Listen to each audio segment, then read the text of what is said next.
সাবধান, শুক্রবার ভুলেও এই 5টি কাজ করবেন না। আল্লাহ ও তার রাসূল ওই সকল ব্যক্তিদের অভিশাপ করেছেন যারা জুমার দিনে এই 5টি কাজ করে। মুসলিমদের জন্য অত্যন্ত জরুরি একটি তথ্য দিব আজকে। শুক্রবার মানে গরিবদের হজের দিন, কিন্তু আমরা এই দিন এমন কিছু ভুল করে ফেলি যা আমাদের পরকাল জীবনকে জাহান্নামের দিকে নিয়ে যাবে এবং প্রিয় নবীর শাফায়াত থেকে বঞ্চিত করবে। অবশ্যই ভিডিওটি সম্পূর্ণ দেখবেন এবং সতর্ক হয়ে যাবেন। ভিডিওটি শেয়ার করে দিবেন যেন আপনার অন্যান্য মুসলিম ভাইয়েরা ভুলেও জুমার দিন এই কাজগুলো না করে। হয়তো আপনার একটি শেয়ারে একজন মানুষ ভুল থেকে হেদায়েতের পথে ফিরে আসতে পারবে। মুসলিমদের কাছে একটি প্রশ্ন রাখতে চাই, আমাদের প্রিয় নবী সাল্লাল্লাহু আলাইহি ওয়াসাল্লাম কি বার জন্মগ্রহণ করেছেন? অবশ্যই কমেন্ট করে জানিয়ে দিবেন। তো চলুন বেশি কথা না বলে শুরু করি আজকের ভিডিও। মসজিদ মুসলমানদের কাছে ইবাদতের স্থান হিসাবে পরিচিত।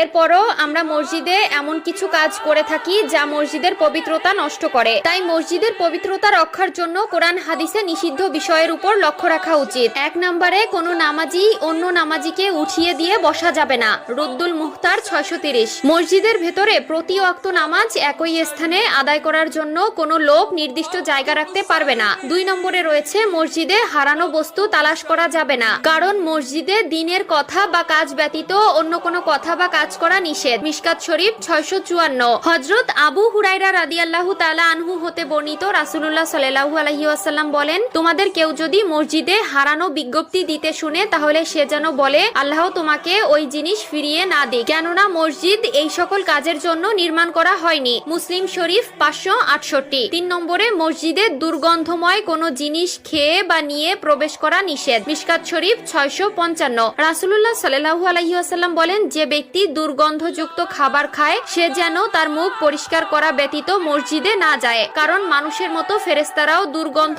বস্তু দ্বারা কষ্ট পায়। 4 নম্বরে মসজিদে উচ্চ স্বরে ও দুনিয়াবি কথা বলা যাবে না। মিশকাত শরীফ 689। 5 নম্বরে মসজিদে অপরাধের শাস্তি ও শাসন করা যাবে না। মিশকাত শরীফ 679। এছাড়াও রয়েছে মসজিদের রাজনৈতিক মিটিং করা মসজিদের আদবের খেলাফ। রাসূলুল্লাহ সাল্লাল্লাহু আলাইহি ওয়াসাল্লাম মসজিদে বসে অশ্লীল কবিতা পাঠ করা এবং বেচাকেনা করতে নিষেধ করেছেন। সুনানে আবু দাউদ ও তিরমিজি। প্রিয় দর্শক, অবশ্যই এই বিষয়গুলো খেয়াল রাখবেন।